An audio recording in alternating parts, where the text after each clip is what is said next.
we explore the inclusive entrepreneurship as a pillar of sustainable economies.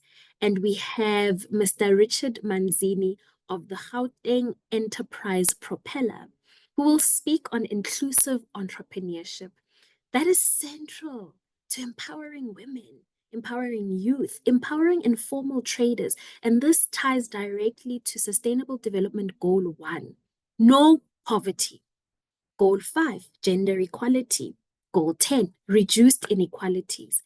So, Mr. Manzini, are you with us this morning? How are you? I'm well, I'm well. How are you doing?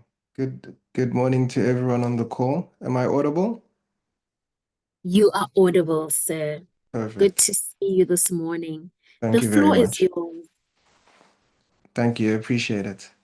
I think what I'll tend to do is one, focus on what we have as a mandate, but also give you a good sense of what we think our support mechanisms are for driving inclusive entrepreneurship and how and what we think of it in terms of the building blocks of a business, right? And for us, it's nuanced. So as GEP, for those that I will kind of take you through a few of it, as we are Gauteng Enterprise Propeller. Our main focus primarily is SMEs and micro SMEs. We lend to those that potentially are unbanked. And the reason we pride ourselves in doing that is because we think, and not that we think, we know that exactly 100% of nearly all the businesses you guys see today that some of you pride yourselves in having to work for, study for, started off as micro SMEs, started off as some form of SME. So our measurable impact is trying to unpack and find those SMEs that have the right entrepreneurs that are looking for a way of understanding the market they play in and a way of understanding the nuances around the funding that's available, the access to capital, the access to market, the access to networks. And that's why we call it fundamentally the inclusive nature of entrepreneurship is the building blocks of having to take all of those and put them together. So you might always think about what it takes for getting an entrepreneur from one level to the next. And we've done the building blocks around saying, one, it's the sheer resilience of that specific entrepreneur, but two, it's the nuanced understanding of them fully knowing that you do not build a business alone. You fundamentally drive that sustainability of that business by sitting down and understanding the market you play in, understanding all the stakeholders around you, and also pleasing all of those stakeholders. And when I say pleasing, you have to be able to juggle a myriad of stakeholders. And as you start as an entrepreneur or as a micro proprietor, we tend to say, and as we give advice through our BDS, which is our business development services, is that you first need to know that you must comply. So you must get all of the registration things in place, but you also need to know that the business now has a few things it has to do every day, religiously, routinely, to teach itself how to crawl, how to walk, and how to eventually run. And that means from the beginning stages, you need support on financial management, you need support on understanding the prerequisites of just getting access to your business working. And for us, it's we see it continuously over and over again. And we say this because we see over 1,000 applications for basic grants, for marketing material, for business plans every single month. And what that's taught us is that there is a need fundamentally to create a model that speaks to how we then define what inclusiveness is in terms of entrepreneurship. And the word tends to be thrown around a lot in circles we move around in. But what we fundamentally thought about is, and I'd like to take you guys on a mental journey. So think of it this way. You wake up today, you've got an idea, and you know this idea can work. You don't know where the first place is to start. You don't know where you get access to making sure you can build something that is fundable. So you wake up today, you've got an idea, you stay in a township in and around South Africa somewhere. You know there is a market for this specific product you want to deliver. You know you need to buy that specific product. You don't have the capital, but you can see that if I buy it for X, I can sell it for Y and I can make that margin. But then where do you start? Who allows you to figure out that that idea of yours has legs? Who gives you the resolve deep within yourself to start working around an idea, a business plan, or even having the capital to just take the first 10,000 rands to buy that material that you know you can sell for 15,000 and make the 5,000 rand? And the inclusive nature of what we are trying to do as GEP is to reorientate entrepreneurs around the fact that it's not meant to be a lonesome journey. You're not meant to take that whole process alone. You're meant to find all of these agencies that exist. And I think we've done a poor job as certain organizations, ourselves included, in trying to communicate the service offerings we have to making the ideation process of an entrepreneur that much easier. And how we measure impact is exactly that. Is are we able to reach the specific townships where we know the next entrepreneurs are coming from that can build these businesses that actually have the sheer resolve to want to make sure they see a business come alive in 30 years. On average, it takes about 35 years to build a business that now has the capability, capacity, and resources to be listed on the JSE. And that comes from a select few of entrepreneurs that we have to give them the confidence in this country that they can stay that long in business, they can build businesses, they can be surrounded by stakeholders that want to support them. And what does that mean for inclusiveness for us? It means we must be able to create products as GEP that support all of you guys on this call with a view of wanting to build a long-term sustainable business that's got measurable impact. And when we say measurable impact is we talk of having to fully understand the socioeconomic conditions in which you operate in. By design, any business or any entrepreneurial idea solves for key things that drive the fundamental GDP of this country. It solves for unemployment. At some point, you will have to employ someone who assists you with your accounting, with your tax, even if it's a sole proprietorship where you run alone. At some point, as you grow, you will have to have support structures around the business in logistics, in payments, in back office. You will be getting to a point where you build up certain nuances around linking yourselves with other institutions. And what that means is GEP wants to figure out how to foster that for entrepreneurs. Remember, your business is as good as the next payment it gets. When I say that, it's meaning it's as good as the revenue it gets in with a good sense of managing its costs, employing the right people, getting the right systems in place to continuously do it. We have a saying in the team, for every successful business you see today, there were probably 1,000 others that started off with the exact same idea, wanted to sell the exact same product, but for some reason or the other, be it grace or be it the sheer design of our life works, that specific individual is the one that creates the big shop right versus the next company that doesn't become that. And not all companies are meant to be big, which is why you need to get it completely. So you need to get very comfortable with the fact that we get comfortable with the fact that we tell entrepreneurs not all businesses are meant to be big. Some businesses are meant to take home 50,000 in profits a month because that's what the entrepreneur wants to do. They want to provide for their family. They're comfortable with running a business like that for 50 years and be very happy with allowing it to take care of their families. And that's what we're wanting to foster. We're wanting to teach entrepreneurs and teach individuals such as yourselves across the value chain that the businesses and the SMEs and the entrepreneurs that we want to support are not the next Mark Zuckerbergs or the Bill Gates. We hope in that pie we find those entrepreneurs that can build out multi-billionaire businesses that can employ.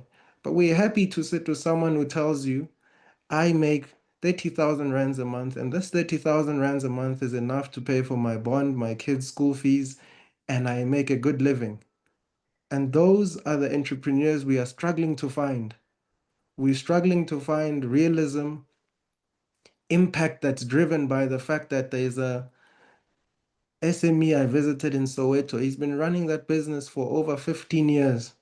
He's been comfortably making about 90,000 rands a month in profit for over the past 5 years. And then we asked him, don't you want to grow? He said, no, I'm very comfortable with this business. I do hope to pass it on to my kids and they can grow it with further stakeholders. And the reason I speak about that often is we get boggled down in the idea that as an entrepreneur, you should be trying to convince a funder such as myself or the banks or everyone that your business is the next great big thing. It's all right for a business to just be sustainable. And you can see that sustainability matrix for it being a good business for the next 10 years with the right numbers that make you live a comfortable life as an entrepreneur. And I think the premise of it is to be an entrepreneur, you also have to fully understand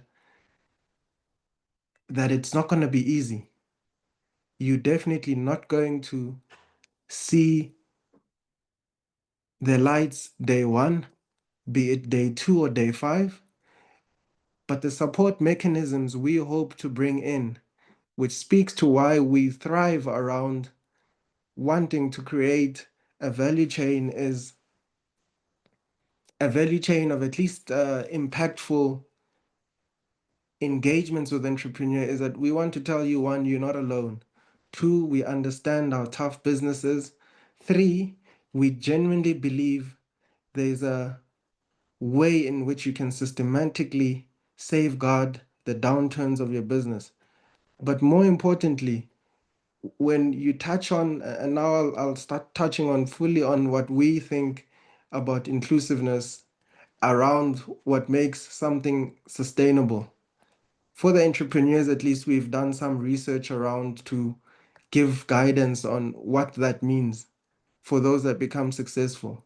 Is that one, you will need to start communicating with all your stakeholders on a daily basis, on a weekly basis. And the reason for that is your business is its own juristic person. At some point, it'll start telling you by itself that now I need to go into that market. Now I need to grow in this particular direction. Now I need to sustain myself in this way. And that means you need to continuously talk to your employees about your strategy, talk to your customers, talk to your suppliers about your strategy, talk to your environment and your community as to why you are doing certain things. And that builds trust. And trust means they know that that specific business, that specific entrepreneur has a vision for creating a sustainable business. You need to also know how to network. We don't stress it enough, but majority of the businesses are carried by relationships. They're carried by the fact that the back end of those businesses to survive are built on systems. And I long argue when I speak to the bigger businesses that say, no, our businesses now just rely on people walking into our shops. And then, for example, we can think of ShopRite. ShopRite is not really reliant on the customers that come in. It's reliant on the fact that it must get the product onto the shelf on time. And that's the back end of the business. That's the relationships that are managed by the employees and managed by the executives inside. You wouldn't go to ShopRite if you didn't believe by design that when I get there, I'm most likely to find this specific product. So that part is quite critical in how you all manage your relationships. Think of what it creates for the sustainability of your business. You must be able to call if you're in the services business. You must be able to call on whoever assists you to make sure you deliver a good service immediately to your customer. You must create an environment for your employees to survive the troughs, the ups and the downs, and that means working on your culture. And the reason all of this come together to create a foundational aspect of your business is, at the end of the day, you also need to know what we think inclusion is. And therefore, that means solve for problems that are apparent in our country and bring solutions that are, one, scalable, two, clearly observable within the system, and articulate them well. You will find easily a following, and not a following in terms of social media, but a following in believing of your solution, the more you articulate the problem you're trying to solve.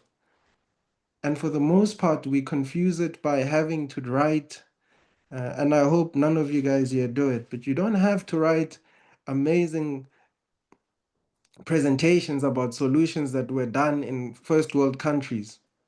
You just have to write for solutions that are prevalent in exactly where you operate within your immediate space. And those solutions mean the problem doesn't have to be big. The problem can be as small as you solving for something within your immediate community.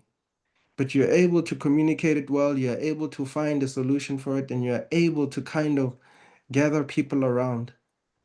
And for us, we have spent, at least the institution itself has spent over 2 decades now trying to find those. And of those that we've deemed to be very successful within the measurable impact of having funded them 20 years ago, and those that still exist as businesses today, the common thread between all of them, the more you speak to those specific entrepreneurs that were funded, is that they continuously solved for sustainability. So when you get the New Deal today, what does that mean for the New Deal tomorrow? It's the idea that they have a forward thinking process for their business. And dare I say, and I hope and I urge all of you to give me a sense of what your businesses might look like 10 years from now with the decisions you're making today. And then get back to 5 years from now with the decisions you're making today.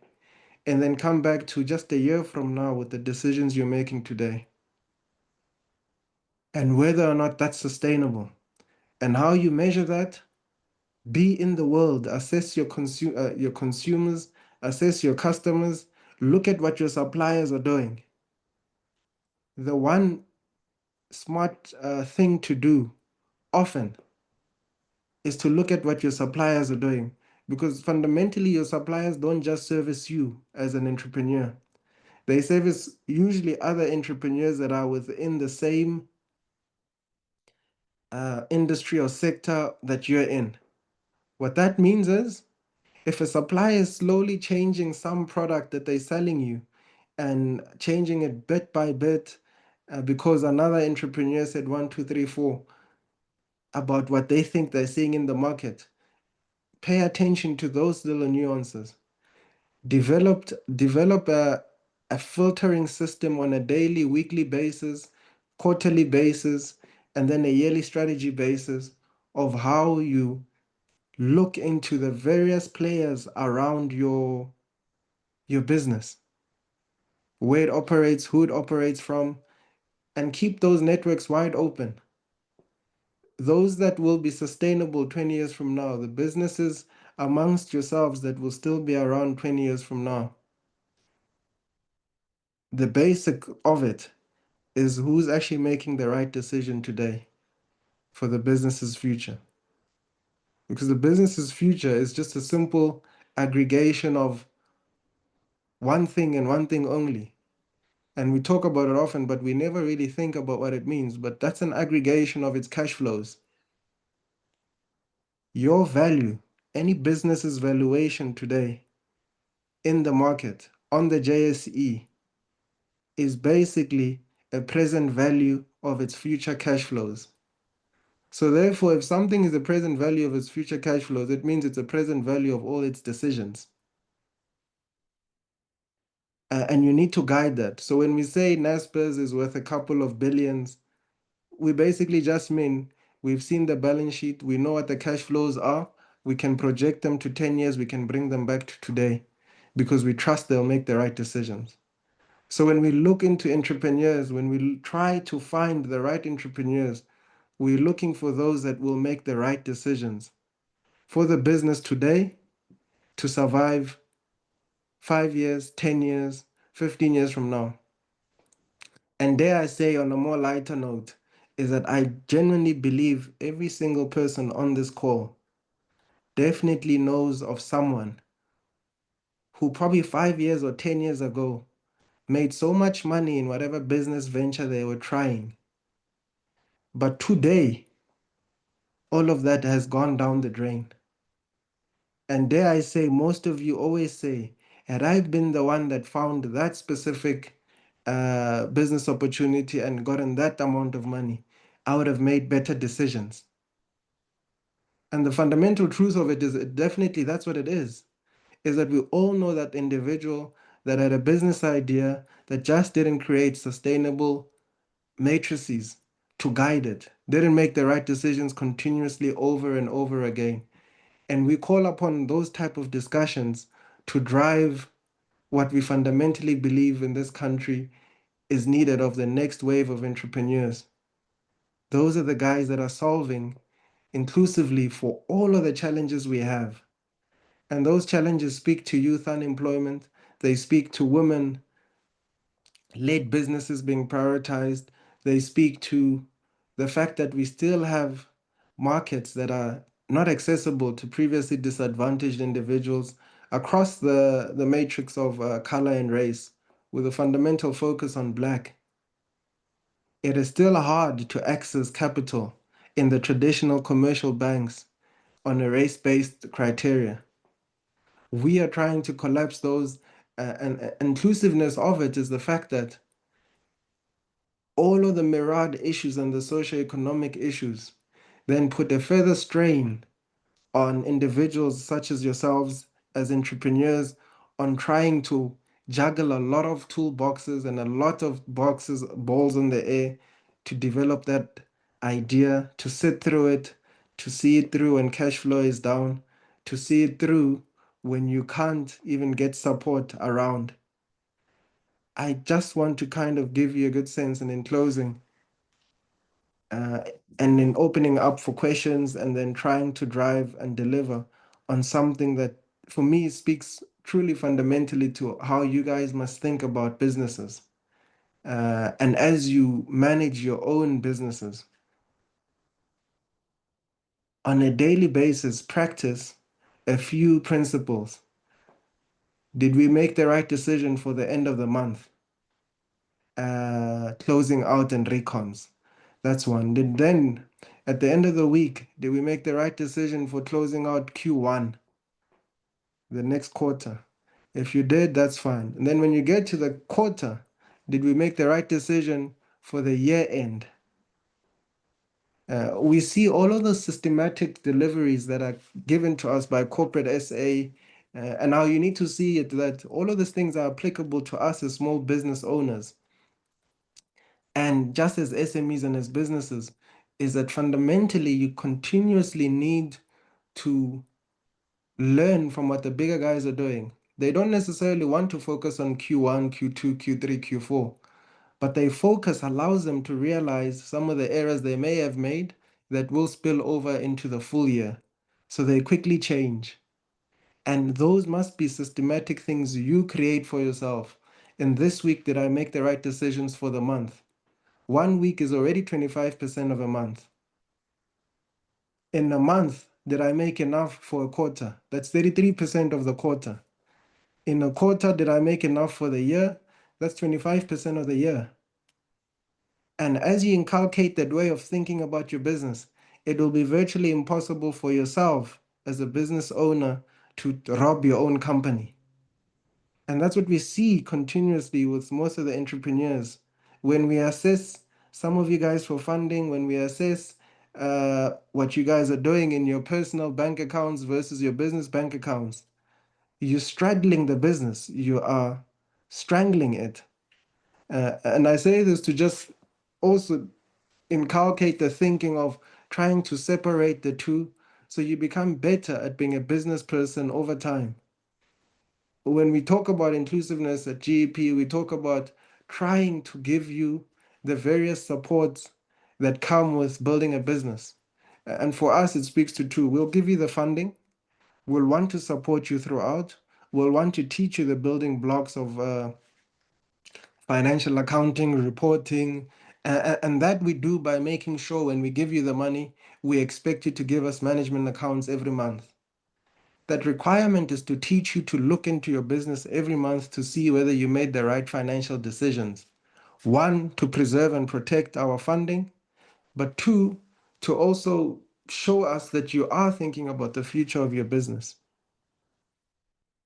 We operate as GEP and as entrepreneurs in this country, in a country that has created massive barriers around entry and around growth. And that we do appreciate, and which is why we think there is a full need for creating avenues and access for entrepreneurs. It is hard in this country to build a business from scratch.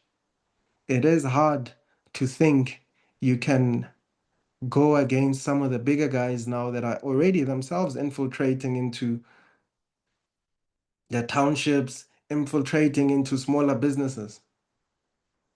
If you are an SME that is focused on fast moving consumer goods, you're now competing with a multi-billion rand business. Whether it's ShopRite, whether it's Spar, they can move in and out of a township in less than 2 weeks. They can put a container and see if it makes money. If it doesn't, they move out. So we understand how tough it is. But we think the idea around building this systems, building the support databases, building the nuances around, at least giving an appreciation of how tough it is to crack markets, is that we must give you the support. We must allow you to access the funding. We must also be critical of the fact that funding in certain institutions are still given based on relationships. And we are trying to fundamentally re-engineer the process. We are trying to make sure that employees of your businesses have pride in the fact that you as the entrepreneurs are able to guide and give them the comfort that they can work for you for years on end by being able to raise money when the times are tough, being able to get that overdraft when you need it, being able to get that business loan when you need it, and getting it on time, being able to expand when you find an opportunity that allows you to buy another business, or being able to find the opportunities that you can come to us and bring those. And how do you go about it? We think for us, come to us with a compelling, substantiated, and well articulated plan. You do not need to have the reserves or the cash or the capital to start it. You simply have to have the resilience for seeing it through. And the systems are tough. And I need to say to all of you guys here is whether you come to us or whether you come to any institution, those systems are tough and they are led by human beings. And human beings that are flawed in nature in one way or the other, that may upset you, that may not answer you the way you want to be answered, or that may want you to go back and look into certain things. You have to get yourselves above those reactions and that attitude of those specific people and know, as you're dealing with GEP, know what our mandate is. And if you know fully in your heart and you know in your strategy and in your business plan, you fit our mandate, then you have to be the one that is resilient to drive that application through. I laugh every now and then because I have seen individuals fight tooth and nail to convince a bank to fund them to buy a car. but they will give up in the first instance of being told we won't fund you for their business. So we want you to think about exactly that, the type of individuals we want, because it's not easy. Having to convince me when you meet me for the first time that I've got this business that is in Boksburg or it's in Ekurhuleni, it does one, two, three, four, five, and it's the next sustainable thing in the community. It's gonna have community employment and ESD plans. You must give me credit. You've just met me at that specific time and you're explaining something to me in 15 minutes. Whatever my reaction is in that 15 minutes should not even slightly derail something you've been thinking about for 5 years. We are human, and my humanity will be to make sure I respond positively. But whatever the individual you meet, you've only given them 15 minutes of something that potentially incredibly creates employment over 1,000 people, creates XYZ. No one can stop you having to explain that over and over again. And I think there must be spaces and rooms created for that. And when we speak of an inclusion, we speak of wanting to create that environment for you. That when you meet us for the first time and you explain that specific idea or that business, whatever the reaction, it's not a reflection of your business. It just means you also potentially found the wrong individual, and you must labor at pain to find the right institution to fund you. Another big differentiator that you must all take home between the entrepreneurs that eventually build big businesses and those that don't. And if you listen carefully to them, we spend a lot of time talking to these entrepreneurs, is that those entrepreneurs just never, ever listened to the first, the second, or the third person that didn't fund them.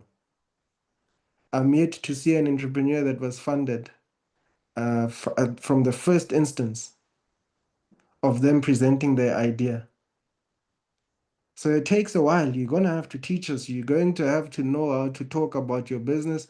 You're going to have to know how to make sure you convince someone who's sitting at a specific financial institution to think your business is the one that creates an impact. It builds structures, it will build the economy, it will be part of the infrastructure development of this country, it will be part of addressing the statistical occurrences we have. And those are the things you talk about. And find us when you come to GEP, think of those nuances. And in part closing, the one specific thing you also have to be alive to as you approach various institutions and funders. I always say this, understand their mandate. Before you submit much, before you do much, understand their mandate. And I'm sorry for those where I tend to be rudimentary, and I say this often, even to my teams, is we all go to the banks and know exactly the documentation that is needed when we apply for a home loan. So when you come to GEP, when you go to APSA, when you go to anyone, go with a clear understanding of what they fund, what they look at, what documents they want to see, and the compliance documentation they need. It's very upsetting for me when we reject business ideas, opportunities, based on the fact that someone just hasn't submitted the right documentation. You will not get a home loan today in this country or anywhere in the world if you don't submit some form of source of income, be it through a pay slip, be it through your company that pays you, be it through something. So there must be an expectation of you knowing you also will not get given funding by an institution such as GEP if you just don't have the basic documentation. So the mandates are there. We play in a space that is very difficult for banks to play in. And we pride ourselves in why we do it. Is because we think we are the ones that must develop the businesses for a bank. Our funding ecosystem is built around that. And when we say ecosystem, is we also consider ourselves part of a value chain of funders, in that we fund you from micro, small, medium sized, and then we hopefully hope you never come back to us. Because if you do grow, if you do show good financial record keeping and financial accounting and financial decision making, you definitely move on to being banked by the commercial banks. As you grow, you'll move into the commercial division. As you grow, you'll move into the corporate banking division. And then just like that, you'll become a multi-billion-dollar business like anyone else that has gone through the whole value chain. And the inclusiveness of it is that's our offering. And the offering of it is, as entrepreneurs, guide yourself to knowing where you are as well in the value chain of your growth, who you need to pitch to. You can't take a 50,000 Rand project and pitch it to a PIC. You can't take it and pitch it to Standard Bank's corporate investment banking, but you can pitch it to us. Vis-a-vis, we've received an opportunity that needed 490 million Rand. And we were reported left, right, and center that we are refusing to fund such an opportunity. But our internal budget is not even that much. So that specific entrepreneur was pitching to the wrong institution. There are institutions that can look at that. So deliver key aspects of your business to the right individuals, and I think you'll get the support you need.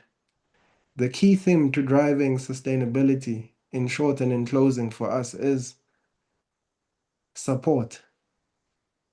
Inclusion and inclusiveness for GEP is that we provide the necessary support, the necessary access to networks. We are trying to deliver on a strategy that says we have a couple of entrepreneurs that we think you as ShopRite should put into your procurement chain, you as Pick and Pay, you as this, because over time we have seen them to deliver great products. And that's the next nuanced project we have inside, to see how we create spaces for entrepreneurs to be found by the bigger buyers that will allow them to create businesses. But with that said, I'm happy, Mhlodi Sam, and to be allowed to open it up for questions and a discussion. Sure. Thank you so much, Mr. Manzini. Can you hear me? Yes, I can. Ah, oh, I've been sitting here, and if my camera was on, you would have seen all manner of facial expressions because I went from yo to yes to oh my word. Well, Sam, I'm sure you can agree. As somebody that's leading the 67 CEOs that frequently engages with small business owners as part of your core mandate, I mean, these are some of it's the crux of SMME sustainability. And we complain about so many things. Oh, we don't have access to market. We don't have access to funding. We don't have. But are we looking at the systems? And there's a quote that I think really summarizes your presentation. I hope this won't be an injustice to this engaging presentation that you've given us. But James Clear says that you do not rise to the level of your goals, you fall to the level of your systems. And you've shown us that the systems that we need to build sustainable long-term businesses are really going to be the building blocks of what it takes to thrive as an SMME. You said that any business valuation is a present value of its future cash flows. I mean, even I myself am sitting here with a red marker. I myself, as a small business owner, I'm sitting with a red pen on all the lack of systems that potentially could be hurting the future of my business. And so, phew, yeah, where do we start this conversation? There are questions on the chat, and I think maybe we can take the question by Cecile, and I saw it earlier on. I can't see it now because my meeting was refreshed, but she asked No, earlier on, can I assist you with that question, please do Afua? assist me, Sam, please. All right, no problem. And I also have my comments to Richard's presentation, but let me read out Cecile's question or comment. Thank you. Thank you for your talk, Mr. Richard. You gave a good idea of the business qualities required to support funding. My question is, what lesson can SMME learn from what you have seen in mentoring businesses? So our question is around mentorships. I think fundamentally what I've always said to entrepreneurs, and I'll keep saying it over and over again, is do not forget that at some point someone has to come and look into your business. Do not forget that when you actually want a funder, that funder has to come do due diligence in your business. So what I've long observed is all of us tend to forget, which is why I said we tend to forget that at some point, someone, if I'm asking for 10 million rand, someone is going to come and ask and see how I manage my finances, what that business looks like. And if it's in disarray, you will definitely not get the funding. And my biggest lesson has been those that struggle to get funding, even though they got the greatest idea, is because financial mismanagement in how they run their business is insane. You get into the business and you realize, no, every other Tuesday, the man can take 20,000 rands out of his business. On Friday, he takes out 50,000 for the weekend. Then he says, no, no, no, I'll make it up at the end of the week or at the end of the month. No, this was just, and then the more you grow, the more complex it is, which is why you will always find you'll always find it very unusual that the people that actually get funding are not necessarily the people that present themselves as rich. And I always say this to my teams, and it's funny, I said it actually yesterday even, is a teacher or a nurse is more likely to get a home loan than someone who's a entrepreneur. And I say to you, fundamentally understand how banks think of cash flow and think of funding is that it's just a sustainable, projectable, predictable amount of money that comes in every single month. If you're a teacher, it means you'll be employed for the next 40 years, right? So it means I can take the risk and give you money. But if you're in business, I must also be able to make that same assessment. Are you going to be around for the next 20 years if I give you a 20-year loan? And then what matrices do I have to measure, look at to say you'll be around? Remember, if you're a teacher, it's great because you know government will be around and therefore you'll be a teacher for life, you'll get money. But how do I know when I look at you as an entrepreneur, this business of yours will be around 5, 10 years from now? So I can give you a 5-year loan. I must know you're making the right decisions. I must know based on what you're doing. And we're not saying your business has to be profitable, because you'll get an opportunity today that allows you to make that money. But we must see from your past behavior seen within your management accounts, your bank account, whether or not you prioritize the systems for your business to give you the money. Yes, I mean, you didn't build a business to just have the business get the money. You build a business to make money. But the way you take money out of your business tells us how you behave. If you take your money up after you've paid your employees, you've done XYZ, that's someone we think has the right ethical observance of his business. So it's a little nuances that some of the guys will never tell you. But we've seen, as recent as 2 weeks ago, we funded a business where the entrepreneur himself had not taken money for like the past 5 months, but he had made sure he had always paid his employees, versus a business that we didn't fund of an entrepreneur that was just taking money every single week with no explanation. And for us, it's those things that do not forget. And as a life lesson, Cecile and everyone here, that at some point someone has to come and look into your business if you need money. And I think that's it. Sure. Mr. Manzini, would you mind sharing just one, in fact, a case study, testimonial? You said something that really stuck with me, that it takes a business 35 years to really become sustainable and outlive some of those challenges that put the business at risk of failure in those early years. So 35 years. Do you have some testimonials of businesses that you've worked with that have stood the test of time? Yeah, we do. We do.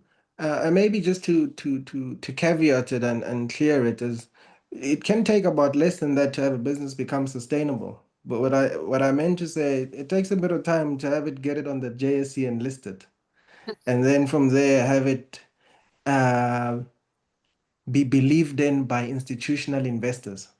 And I think we misunderstand that. So right now, if any of you have UIF or you have pensions or you contribute to Coronation, Old Mutual Sanlam, your money is sitting on the JSE. And when I say it's sitting, is because that money you put into UIF for your unemployment insurance fund has to go make money somewhere. So it's sitting in those businesses that are listed, the MTNs. So how you must think of it is, those specific businesses have become sustainable because, one, we believe in the decisions they make, but also we've got everyone here putting money through fund managers that put money to them. And we have, even GEP's got a few case studies. I'm not sure if I'm clear to name the names, but they're big companies now that started off here at GEP that received 100,000 rands in 2010. And now they've gone on to list. They've been businesses that we now see now. The entrepreneurs themselves are looking to work with us because they see or they value the impact we had in them when they were fundraising. And a case study for us has been a grape farmer that was funded, a black individual funded about 6 years ago to meet an order for Woolworths. And now, for all intents and purposes, all of the Woolworths in Mpumalanga, Limpopo, and Northwest is him. When you're eating grapes from there, it's from his business, right? So we have those, and we have, and yes, with any kind of institution, we have the fact that we've been funding bad entrepreneurs. There's some entrepreneurs here that when we do give them money, they go make very bad decisions. Some of them even misrepresent and lie to us. They take our money and go buy very expensive cars in the business's name, and then they commit all types of heinous misrepresentations. But by design, what I've never seen fail is when you fund entrepreneurs that are thinking 5 years, 10 years, 15, 20 years from now. They're rare, but they exist. And we can talk about the ones we know commonly, the ones we see, the Patrices, the Robert Gumedas of this world. Patrice, when he started his mines, he didn't start alone. There were a lot of other black guys that started the mines. But look at where he is. Robert Gumeda started as a tenderpreneur. There are a lot of tenderpreneurs we all know. So in that, there must be one that becomes a Robert Gumede. There must be one that becomes a Patrice. There must be one that becomes a Saki, Makomaza. There must be someone who says, I'm actually not going to be thinking about what I do with this business today. I have to have a vision of where it will be like 30 years from now. And whether or not, I'm not sure whether or not we have funded Robert Gumede, but I know in my previous employer we did. Meaning, regardless of how big you become as a business, you'll always have to need to get funded. Because also as a business, you also have to, all of you guys, become very comfortable with leverage. You must use other people's money to make money. It doesn't make sense to use your own money. It's by design what I always say, we were not taught proper financial literacy as previously disadvantaged people. Uh, Whether by access to education or not, is you must get very comfortable with the fact that you must seek funding all the time. And I say this, there is no business on the JSE, everyone here, or any successful business you know that doesn't have debt. So that's not bad. Just control debt and find the right partners.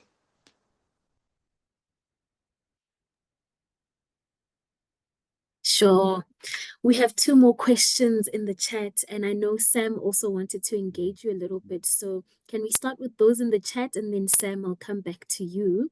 There's one from Matlaku Mashitela who says SMMEs are faced with lots of challenges, ranging from poor contract strategies, where you will find SMMEs signing a contract without the full understanding, inadequate funding models, which would not include some basic costs of running the business, inadequate subcontracting or joint venture principles, poor to no little application of sensitivity basic studies.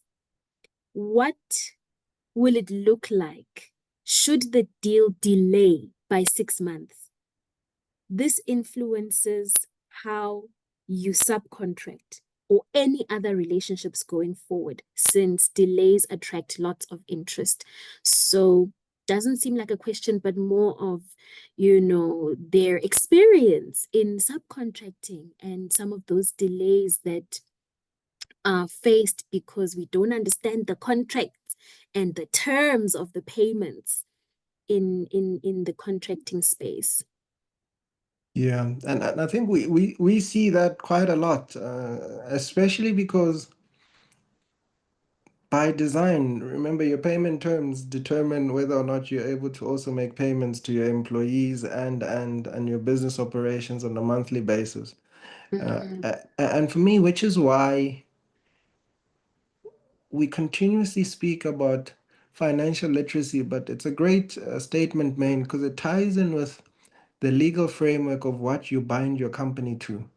But what you bind it to must always be guided by what you can afford in terms of cash flow sustainability. So, and it's worse when you're a subcontractor because one, you don't control the cash that comes to the contractor. And the contractor can decide in one way or the other to prioritize their own business depending on what happened that month, right? And then should pay you. And then at that point, it's whether you've enforced, well, it's whether you've got a very strong enforceable contract as that subcontracting contract you have. But more so, it's also whether you run your monthly operational budget strong enough to create a buffer to survive those times. And I always say, when times are good, and always do this for businesses, but it comes with discipline. And when I say this, I say it with caution to everyone. When times are good in your business, always make sure you have a standby overdraft facility. Don't touch it, but always make sure you have it. So, and make sure you have it. And if you're not in that way, we've found two ways which we advise our clients on. Either always, if you're disciplined and financially literate and understand how to use the banks to your benefit, have a standby facility. If you know you're not disciplined and you might access that overdraft for something that's not related to the business, then build up what we call cash reserves for your business. Put it in an investment product. It will still sit in your balance sheet. It will still be assets for your balance sheet. But you can draw on it when you need it to sustain a 6 month period where you've got delays. And which is why we say manage costs over and over and over again, because there is no business in this world that doesn't go through that cycle. The businesses that survive any downturn, I always say, are the businesses that have enough to keep it afloat for that period. Be it whether you're MTN or Vodacom, for those that want to educate yourselves, the big companies, go look into their financial statements. They have cash and cash equivalents sitting there. That money they're not just keeping because they like keeping cash. They keep it because if something's to go wrong, they must draw on it. Or if you go into the short-term liabilities, you'll see there's an overdraft line. They keep it just in case. The day, remember, the day you go borrow at the bank and things are bad, ne? The bank won't give you money. That much you must know. You can't borrow now because your contractor didn't pay. But if when the contractor was paying, you said to your banker, "Can you open up an overdraft for me for 300,000?" You just keep it there. It's not like they'll know that you didn't get paid that month, right? That facility is now in your system. You will just draw the 50,000 to cover your things and then wait for the payment and then close it back again. And those are the little nuances I think we continuously need to talk about. But I also say, do not ever sign a contract without having a second eye look into it. There is no contractor, there is no business relationship that is fundamentally based on the fact that someone can give you a contract and you sign it immediately and you don't think it favors them fully. I won't wake up today and write a contract that favors you. It's just my natural inclination as a human being, even you guys here. There's none of you who's going to give me a contract today and say sign, and it won't favor you in some way or the other. The last question on the chat was by Tishano, who's asking, how long, in your opinion, does it take for a business to start being profitable?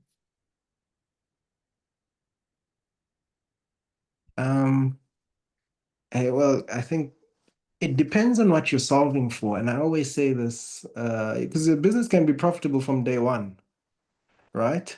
And it can also be profitable from, or not even be profitable, or it can be profitable from day five. So I'll think of this way, which is why I try and continuously go back to cash flow. And I want you guys to understand it.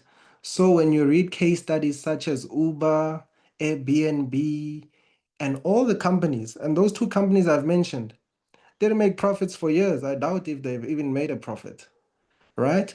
But what you bank as a funder, what you bank as an entrepreneur, what you should always focus on as an entrepreneur is my business cash positive.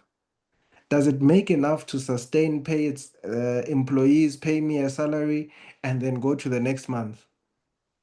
If you get that right, you'll find a funder will fund you. You should ask yourselves all this very simple question, all of you guys. How is it possible that Airbnb, Facebook, Instagram, Uber, Uber is still being funded now, but it hasn't made a profit. But what it does is it makes cash every single month without fail. So if you are lending or you're looking to run a successful business, look at the cash. And what did I say the cash does? It creates cash flow. What does the cash flow does? It creates a process of you being able to discount the future cash flows.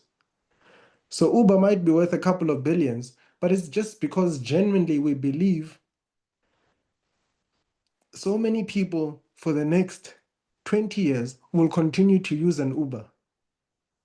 Why? Because it's getting tougher and more expensive to buy a car, because they are more efficient, because they're doing this. So they can grow every single year, but because their operations are very tight, they don't have to make a profit, but they'll always get money to fund and pay their debts and pay employees and run. Or you could be from day one, you get a very good contract, you're offering professional services, you're a one-man shop, you got a consultancy gig, and then you're running a sole proprietorship and you can make money. But the focus should be, am I cash positive from the start? And if I'm cash negative, meaning I'm not making enough money to cover my debts or my operational expense, at what point do I become cash positive? And the way you must think about it is you don't have to go far and complicate it with all of this jargon that finance people think about it. Think about it as yourself, as a human being. I always say the best way of understanding financial literacy is how we live as human beings. If you're cash negative as a human being every single month, it just means whatever you're earning as a salary or as an income is not enough to cover your expenses. What is it that you need to do? As Richard Manzini, every month, if I'm earning 10 Rand and my expenses are 11 Rand, it must mean I must go figure out how to get another 2 Rand by salary or whatever to create that buffer. If not, can the bank fund me? They potentially won't, because I'm a loss making person by myself. And if you transfer that thinking to a business, it just means just that. When I spoke about a teacher, a policeman, or a nurse, as a natural person, it's not that they make money or profit to be given loans, is that they have got continuously fundable cash flows. So think of a business in that way. It must have continuously fundable cash flows coming in. You must be able to demonstrate every month that, yeah, it's fine. I might not be amazingly profitable, but I get 100,000 in. I cover all my debts and my expenses and OPEX and CAPEX, and then I'm left with 2 Rand. And even if you're left with 2 Rand, if you took your salary of 30,000 in the business, that's fine. Any bank will still fund that. They'll be like, actually, this business, for what it's supposed to do, it gets it done, it provides the service, it pays for its employees, its operational costs, and it does it every month without fail. So the focus should always be on that. Truly, we are in a masterclass. Sam, over to you. Yes, thank you. Mr. Manzini, thank you so much. And I mean, only because we press for time, there are a few things I would have loved to recap and said and all of that. But most importantly is that, at some point, I feel like, are we in a therapy session, because some of the things, honestly, because some of the things, and also, I mean, your posture and the way you presented is not one of those, jargon filled presentation and with charismatic and with zero experience of entrepreneurs, but truly, the way you delivered your keynotes or masterclass, like Matlodi put it, it's indeed speaking to real entrepreneurship. We deal with entrepreneurs, and I know exactly what I'm saying, and you spoke from your heart, and you did not mince your word. Thank you so much, for being so authentic. It's very important for us. And I'm sure those that are going to watch the recorded session would also agree to that. So we're very grateful. Um, Look, there's a lot that I would have loved to say about some of the things you've shared. And hence I was, typing the nuggets, in the chat room. But once again, I just want to show an appreciation personally that you spoke authentically from the heart. And as an organization, we're so grateful for GEP for participating in the Africa CEO Impact and Sustainability Meeting 2025. Over to you, Matlodi. So, absolutely. Like I said, it was a masterclass, it was a therapy session, it was everything that we needed as a wake-up call for small business owners. And I'm sure that the majority that have joined online who happen to be SMME owners can say the same. So thank you so much, Mr. Mandini. We appreciate your time and everything that you do for what is actually the backbone of the South African economy. Thank you. Thank you very much. And thank you to everyone who's online. I wish you well, and I do hope we interact in the near future. I would allow you guys to excuse me. I have to join another meeting. I appreciate it. Thank you very Thank much. you. Have a lovely day further. My goodness, I feel we just need a 30-minute stretch after that. A 30-minute body, not 30-minute, but 30-second body break just to revitalize ourselves physically Sam, honestly, I'm sitting here and it feels like he was speaking to the DNA of my business. I mean, and as I said, Matlodi, it was so real, so authentic. Every Mhm. single line that it delivered was saying or speaking to the reality Yeah. of an entrepreneur, and I mean, it couldn't be more inclusive than that, it couldn't be more Mm. inclusive than that. Sure. Sure. Thank you so much.